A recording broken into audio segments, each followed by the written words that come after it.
Hello everyone, my name is Dayashankar, you watching pathology knowledge.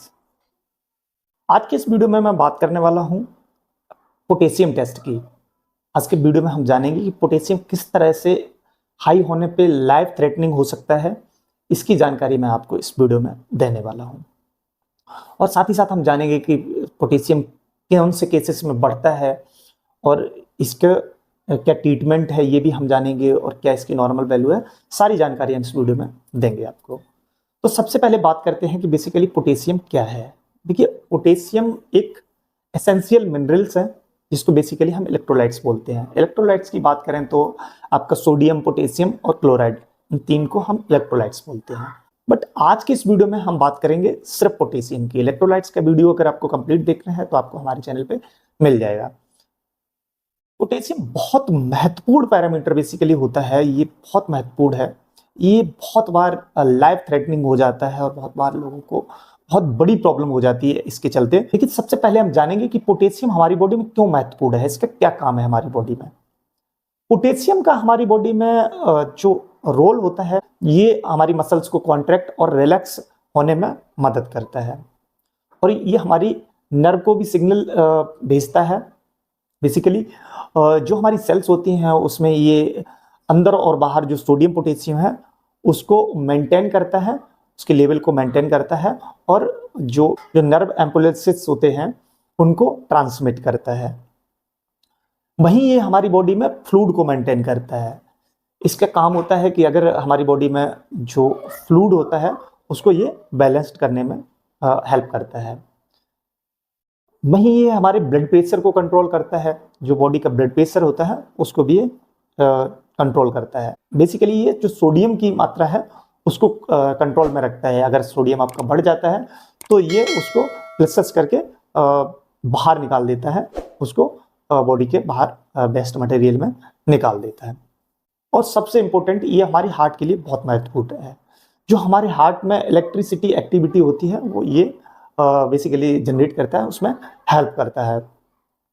और जो heart की rhythm होती है जिसको हम हार्ट रेट बोलते हैं, इसको स्टेबल करने का काम पोटेशियम का होता है। अगर पोटेशियम अगर खुद नॉर्मल नहीं है, अगर वो लो है या हाई है, तो ये हमारी जो हार्ट की जो रिदम है उसको बिगाड़ देता है। ये बढ़ता है तो भी बिगाड़ देता है और कम होता है तो भी बिगाड़ देता है और ये अर्दमिया जैसी कंडीशंस पैदा करता है जिसमें हमारी हार्ट रेट बहुत ज़्यादा हो जाती है या फिर बहुत कम हो जाती है।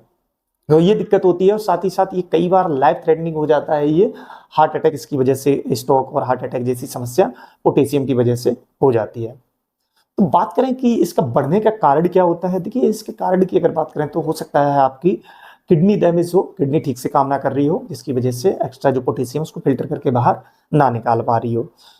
और दूसरा केस हो सकता है कि आप कोई ऐसी मेडिसिन ले रहे हैं जिनको बेसिकली जो ब्लड प्रेशर को कंट्रोल करने वाली मेडिसिन होती हैं, जैसे एसी इन्वर्टर्स होते हैं या फिर जो ड्यूरेट्स स्पोरिंग होते हैं, जो बेसिकली उसको हमारी बॉडी में फ्लूइड को रोकते हैं, जो पानी को रोकने का काम करते हैं, वो अगर ले रहे होते हैं तो भी आपका कई बार पोटेशियम बढ़ जाता है। या फिर जो बहुत ज़्यादा आप जो नॉन इन्फ्लामेटरी वाली मेडिसिन होती हैं तो उनको अगर आप लेते हैं तो भी आपका ये बढ़ जाता है।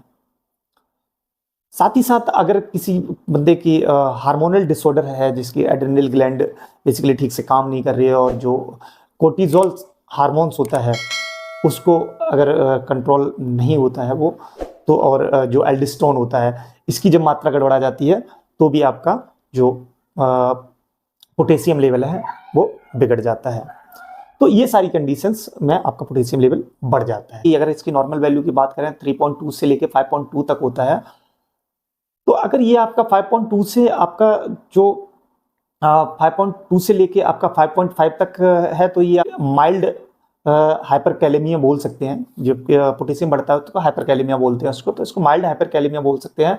पर अगर ये आपका 6.5 से ऊपर जाता है तो ये फिर मॉडरेट में चला जाता है, इसको सीवियर कंडीशन मानी जाती है और कई बार डॉक्टर इसमें एडमिट होने के लिए भी एडवाइस करते हैं और बहुत ज़्यादा सीरियस लेते हैं। क्योंकि इससे कई बार क्या होता है कि जब ये बहुत ज़्यादा बढ़ जाता है तो हार्ट अटैक आने के चांसेस रहते हैं। जो हार्ट है उसकी जो नर्व्स होती हैं वो ब्लॉक हो जाती हैं और हार्ट अटैक आ जाता है इसके बढ़ने से। तो ये समस्या बहुत ज़्यादा होती है, इस वजह से इसको करते हैं। तो देखिए, अब अगर बात करें इसके ट्रीटमेंट की, क्या इसका ट्रीटमेंट होता है, तो देखिए सबसे पहले प्रिवेंटिव जान लेते हैं। प्रिवेंटिव बेसिकली इसमें आपको जो बेसिकली जो आप अगर कोई ब्लड प्रेशर वाली मेडिसिन ले रहे हैं, वो बेसिकली क्या करती हैं, आपके पोटेशियम लेवल को बढ़ाती हैं। तो जो high rich medicine, high rich potassium medicine जिनको बोला जाता है, अगर वो आप लेते हैं, जैसे ACE हो गया, ARBS जो कैटेगरी की मेडिसिन है, तो उनको आप बंद कर दीजिएगा या डॉक्टर आपको उस पर बंद करवा देगा। तो वो आपको करना है और आपको ज़्यादा से ज़्यादा पानी पीना है।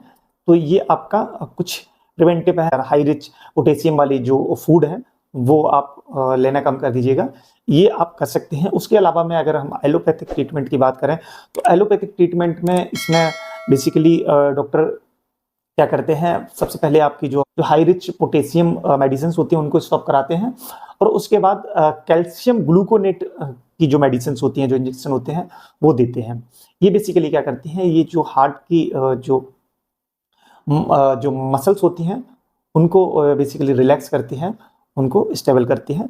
तो उसको ये दिया जाता है जिससे कि हार्ट अटैक से रोका जा सके, ये किया जाता है। और जो ग्लूकोज और इंसुलिन की मेडिसिन और इंजेक्शन दिए जाते हैं बेसिकली कंडीशन के अकॉर्डिंग, जिससे जो पोटेशियम है वो दोबारा से सेल्स में बैक चला जाता है, जिससे ब्लड में उतना पोटेशियम नहीं रहता है और वो हार्ट तक नहीं पहुंचता बार बार, जिससे प्रॉब्लम उतनी नहीं होती है। तो वो किया जाता है।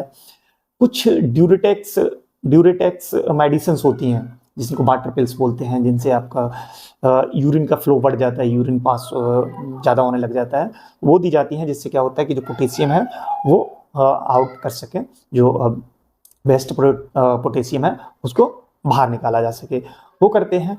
और बहुत ज़्यादा सीवियर कंडीशंस होती है तो उस केस में डायलिसिस किया जाता है। जिस तरह से क्रिएटिनिन या यूरिया बढ़ने पर जो डायलिसिस किया जाता है, उसी तरह से पोटेशियम बढ़ने पर भी डायलिसिस किया जाता है। तो ये कंडीशंस होती हैं। तो अगर आपको कोई इस तरह की पोटेशियम से रिलेटेड प्रॉब्लम है तो आप उसको ट्रीटमेंट जरूर कराएं, उसको इग्नोर ना करें। आशा करता हूँ आपको ये वीडियो अच्छा लगा होगा। अगर वीडियो अच्छा लगा है तो वीडियो को लाइक कर दें और चैनल को सब्सक्राइब कर लीजिएगा, क्योंकि इस तरह के महत्वपूर्ण वीडियो मैं आप लोगों के लिए लाता रहता हूँ। Thank you for watching, have a nice day. मिलते हैं नेक्स्ट वीडियो में, बाय बाय।